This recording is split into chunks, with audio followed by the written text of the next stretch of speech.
Maligayang pagbabalik sa Filipino Movie Recap. Ikukwento ko sa inyo ang isang action crime film na pinamagatang Inside Man. Now sit back and enjoy the movie. Isang lalaking nagngangalang Dalton Russell ang nagpakilala habang nakaupo sa isang madilim na silid kung saan iginiit niyang nasa isa siyang selda at ibinunyag na nagsasagawa siya ng isang perpektong pagnanakaw.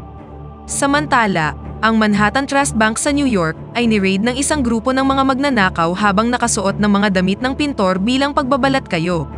Habang ginagawang hostage ang mga tao sa loob, nakita ng isang pulis ang hindi pangkaraniwang aktibidad sa bangko at ipinaalam sa puwersa ng pulisya ang tungkol sa nangyayaring robbery.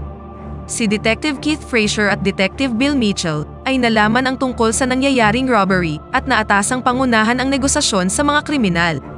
Ilang sandali pa, dumating na sila sa pinangyarihan ng krimen, kung saan ang pulisya ay inaayos ang kanilang setup at binigyan sila ng impormasyon tungkol sa mga pinakabagong update.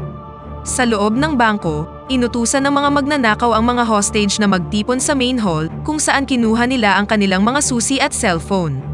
Sinubukan ng isa sa mga empleyado na itago ang kanyang telepono kung saan ipinahiwatig niyang naiwan niya ito sa bahay, ngunit nahanap ito ng kanilang pinuno sa silid ng kanyang opisina at binugbog siya sa harap ng lahat upang ipadala ang mensahe na kailangang sumunod ng lahat sa kanilang mga utos.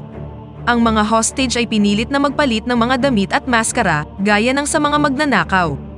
Nakita nila ang isang may sakit na matandang lalaki at ipinadala siya sa labas ng bangko na may sulat na nagbibigay ng babala sa mga pulis. Si Arthur Case, ang chairman ng board of director ng bangko, ay tinawagan ng fixer na si Madeleine White at hiniling na tumulong sa patuloy na nangyayaring robbery sa kanyang bangko. Sinabi niya sa kanya ang tungkol sa isang safety deposit box at inutusan siyang protektahan ito sa anumang halaga ngunit hindi niya ibinunyag ang anumang bagay tungkol sa nilalaman nito. Samantala, ipinagpatuloy ng pulisya ang investigasyon at sinubukang tawagan ang mga magnanakaw, ngunit walang sumasagot sa telepono at wala rin silang nakitang kapaki-pakinabang mula sa security footage dahil pinatay na ng mga magnanakaw ang mga kamera. Pagkaraan ng ilang oras, nagpadala muli ang mga magnanakaw ng isa pang hostage sa labas na may briefcase na naglalaman ng isa pang sulat na hinihiling sa mga pulis na ayusin ang 2 bus at isang eroplano para sa kanila sa alas 9 ng gabi dahil kung hindi, merong kahihinatnan ang mga bihag. Habang tinatalakay ng pulisya ang sitwasyon, binisita sila ni Arthur at nag-alok ng kanyang tulong upang matugunan ang kahilingan ng mga magnanakaw, ngunit tinanggihan ni Keith ang alok at inutusan na siyang umalis. Hindi nagtagal, nakatanggap ang pulisya ng isa pang mensahe mula sa mga magnanakaw kung saan hiniling ng mga magnanakaw na ayusin ang pagkain para sa mga bihag. Nagpadala ang mga pulis ng isang recording device sa loob ng mga pizza box at hindi nagtagal ay nakuhanan ng device ang isang pag-uusap ngunit ito ay nasa banyagang wika. Humingi ng tulong ang pulisya sa mga mamamayan upang matukoy ang wika at lumalabas na ito ay wikang Albanian. Ipinatawag ni Keith ang isang babae upang isali ng usapan, ngunit inihayag niyang ito ay isa lang voice recording mula sa isa sa mga talumpati ng dating Pangulo ng Albania. Nang marinig ito sa kanya, na-realize ni Keith na sinusubukan lang silang lituhin ng mga magnanakaw upang makakuha ng mas marami pang oras, ngunit hindi niya pa rin malaman kung ano ang kanilang plano. Samantala, binuksan ni Dalton ang safety deposit box 392 at kinumpiska ang mga nilalaman nito. Kalaunan, dumating si Madeleine sa labas ng bangko at nagpakilala kay Keith at hiniling na isama siya sa nangyayaring investigasyon. Nang muling tawagan ni Keith ang bangko, kinausap niya si Russell at nagbantang malapit na siyang makulong, ngunit kumpiyansang sumagot si Russell na lalabas siya sa harap ng pintuan at wala ditong magagawa si Keith. Sa paglipas ng mga oras, hinati ng mga magnanakaw ang mga hostage sa iba't ibang silid at patuloy silang binabalasa habang isinasama sa kanila ang mga miyembro ng kanilang team. Patuloy rin silang nagtatrabaho sa kanilang lihim na plano at patuloy na naghuhukay sa sahig sa loob ng supply room ng bangko. Sa kahilingan ni Madeleine, pinayagan siya ni Keith na makipag-usap sa mga magnanakaw at nag-alok siya ng ligtas na paraan kay Russell kung poprotektahan niya ang kanyang interes.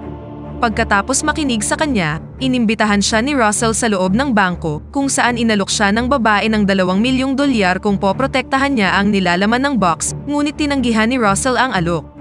Nang tanungin ni Russell ang tungkol sa nilalaman ng box, itinanggi ni Madeleine na alam niya ang tungkol dito, ngunit inihayag ni Russell na alam niya kung ano ang nasa loob ng box. Sinabi niya sa babae na ang box ay pag-aari ng isang taong nagtrabaho sa bangko sa Switzerland noong World War II at sinamantala ang sitwasyon upang kumita ng maraming pera na kalaunan ay ginamit niya sa pagtatayo ng bangkong ito. Narealize ni Madeleine na alam niya ang tungkol sa nakaraan ni Arthur at hiniling sa kanyang dalhin siya sa safety deposit room. Sa loob ng box, natuklasan nila ang isang envelope na naglalaman ng mga dokumento mula sa Nazi Germany at sinabi ni Russell na matagal na dapat sinira ni Arthur ang mga dokumentong ito. Muli siyang nag-alok ng isang paraan upang ligtas siyang makalabas, ngunit tila hindi dito interesado si Russell. Nang makarating sa labas ng bangko si Madeleine, tinanong ni Keith kung ano ang pinag-usapan nila ng mga magnanakaw, ngunit hindi niya pinansin ang tanong at sinabing hindi niya maaaring ibahagi ang anumang detalye sa kanya. Habang tinatalakay ng team ang potensyal na plano ng mga magnanakaw, naghinala si Keith na ginugulo lang sila ng mga ito upang makabili ng mas marami pang oras. Dahil dito, nagpasya siyang maging one step ahead at tinawagan si Russell upang ipaalam na na-arrange na niya ang isang eroplano ayon sa kanyang kahilingan, ngunit hindi niya ito ibibigay hanggang sa matiyak niyang ligtas ang mga bihag. Bilang tugon, inimbitahan siya ni Russell sa loob ng bangko at hinayaan siyang makita ang mga hostage. Dinala siya ni Russell sa isa pang silid kung saan tiniyak ni Keith sa mga hostage na ilalabas niya sila sa lalong madaling panahon. Kalaunan, nakipag-usap si Keith kay Russell at nag-alok ng dalawang pagpipilian, ang maaresto siya pagkatapos ng robbery o maaari siyang lumabas kasama si Keith at tapusin na ang robbery ngayon, ngunit tinanggihan niya ang parehong pagpipilian. Habang nakikipag-usap sa kanya, ibinunyag ni Keith na alam niyang hindi naman nila kailangan ang isang eroplano at sinusubukan lamang nilang panatilihing busy ang pulisya. Nagtanong din si Russell tungkol sa kanyang personal na buhay, kung saan sinabi ni Keith na gusto niyang magpakasal, ngunit wala siyang sapat na pera upang gawin ito. Bago umalis, nilinlang niya si Russell para makipag-away at sinubukang tanggalin ang kanyang maskara, ngunit iniligtas siya ng kanyang mga kasamahan. Pagkatapos umalis sa bangko, sinabi ni Keith kay Bill Mitchell na sinadya niyang simulan ang away upang malaman ang tungkol sa mindset ng mga magnanakaw at natuklasang hindi nila sasaktan ang sinuman. Ngunit hindi nagtagal, napatunayang mali si Keith nang tumawag si Russell sa kanya at inutos na itutok ang mga kamera sa ikalawang palapag kung saan pinatay nila ang isa sa mga hostage sa harap ng pulisya. Nadismaya si Keith at nagmamadaling pumunta sa bangko, kung saan sinabi sa kanya ni Russell na siya ang may pananagutan sa pagpatay at papatayin niya ang iba kung hindi tutuparin ni Keith ang kanilang mga kahilingan. Hindi nagtagal, dumating ang superior ni Keith at pinagalitan siya dahil sa pagiging reckless. Inutusan niya itong lumayo na sa kaso at plinano ang susunod na hakbang kasama ang natitirang bahagi ng team. Nagpasya ang mga pulis na salakayin na ang bangko at gumamit ng mga rubber bullets upang mapatumba ang lahat hanggang sa ma-identify nila ang mga magnanakaw. Samantala, naghinala si Keith sa mga magnanakaw na hindi sila maaaring umupo lang doon sa dilim at siguradong meron silang ilang paraan upang mahulaan ang sunod na hakbang ng mga pulis. Nang bumalik siya sa van at hinanap ang briefcase na ipinadala nila kanina, nalaman niyang nagtanim sila ng listening device at alam ng mga magnanakaw ang bawat galaw nila. Inutusan niya ang team na iatras ang plano, ngunit nagpasya pa rin silang magpatuloy. Ang mga magnanakaw na narinig ang tungkol sa raid ay gumamit ng mga smoke grenade at lumabas sa bangko kasama ang mga hostage. Pinalibutan sila ng mga pulis at inutos ni Keith na i-interrogate ang bawat isa sa kanila dahil maaaring ang ilan sa kanila ay mga magnanakaw. Habang inilalayo ang mga hostage, pumasok ang mga pulis sa loob ng bangko at nagsimulang maghanap sa paligid upang malaman ang tungkol sa mga nawala. Tumingin sila sa paligid ng supply room, ngunit nagulat sila nang makitang hindi man lang ginalaw ng mga magnanakaw ang pera. Nabawi ni Keith ang cellphone ng mga hostage, ngunit nalilito dahil hindi niya maintindihan ang layunin ng pagnanakaw, ngayong hindi sila nagnakaw ng kahit na ano sa bangko. Nalaman din ng team ang tungkol sa mga artipisyal na baril at na-realize na wala silang planong saktan ang sinuman at peke lamang ang pagpatay para takutin sila. Sa utos ni Keith, inimbestigahan ng pulisya ang bawat isa sa mga bihag, ngunit hindi nila mahanap kung sino ang magnanakaw sa kanila. Pumunta si Keith sa kanyang senior at ipinaalam sa kanya ang tungkol sa mga detalye na nagsasabing wala silang nahanap na kasangkot sa mga hostage. Dahil wala silang mahanap na clue o anumang patunay sa pagnanakaw, inutos sa kanyang isara na ang kaso dahil sa kakulangan ng ebidensya.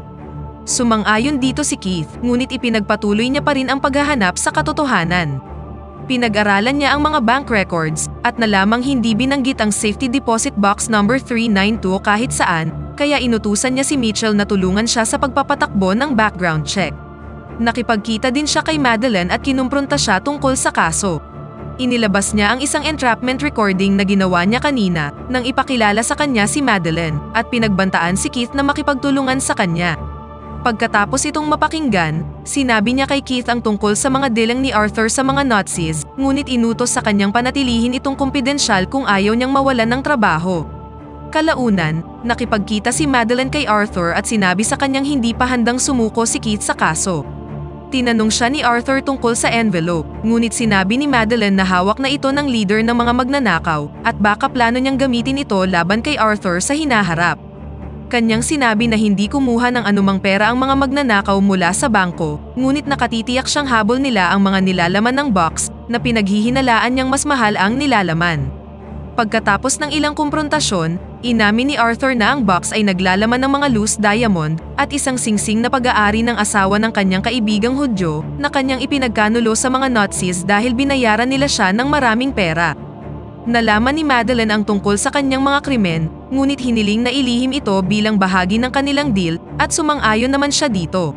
Sa sumunod na eksena, ipinagpatuloy ni Russell ang kanyang monologue kung saan iginiit niyang nasa isa siyang selda, ngunit nabunyag na nasa likod siya ng isang artipisyal na pader sa supply room ng bangko na itinayo ng kanyang mga kasamahan sa panahon ng robbery. Inilabas niya ang mga diamante na kanyang ninakaw mula sa box at lumabas sa lihim na espasyo isang linggo pagkatapos ng pagnanakaw. Ang team ni Russell, na napag-alamang kabilang sa mga hostage ngunit hindi sila matukoy ng pulisya, ay naghihintay sa kanya sa labas ng bangko upang kunin siya. Nakita nila sina Keith at Mitchell na papunta sa bangko at ipinaalam kay Russell ang tungkol dito, ngunit tiniyak niya sa kanila na makakalabas siya ng ligtas. Gamit ang ibang kasuotan, lumabas siya ng pinto at binangga si Keith na kakapasok pa lang sa bangko, ngunit hindi niya ito nakilala.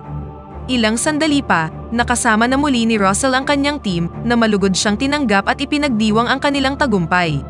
Samantala, si Keith na meron ng dalang search warrant ay inutos sa mga opisyal ng bangko na dalhin siya sa safety deposit box number 392.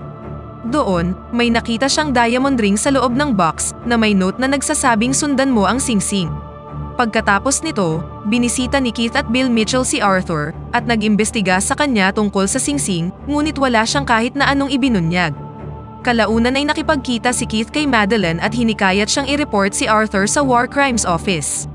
Nang makauwi na sa bahay, nakahanap si Keith ng isang diamante sa loob ng kanyang bulsa at na-realize na inilagay ito ni Russell para sa kanya nang mabangga niya ito sa entrance ng bangko. Naalala niya rin ang sinabi ni Russell na lalabas siya sa front door sa harap nila at napangiti sa paghanga ngayong pwede na siyang magpakasal dahil sa regalong ibinigay ng magnanakaw. Pakipindot naman ang like button kung nagustuhan mo ang pelikula at kung hindi naman, pindutin mo ng 2 beses ang dislike button para lang makasiguro.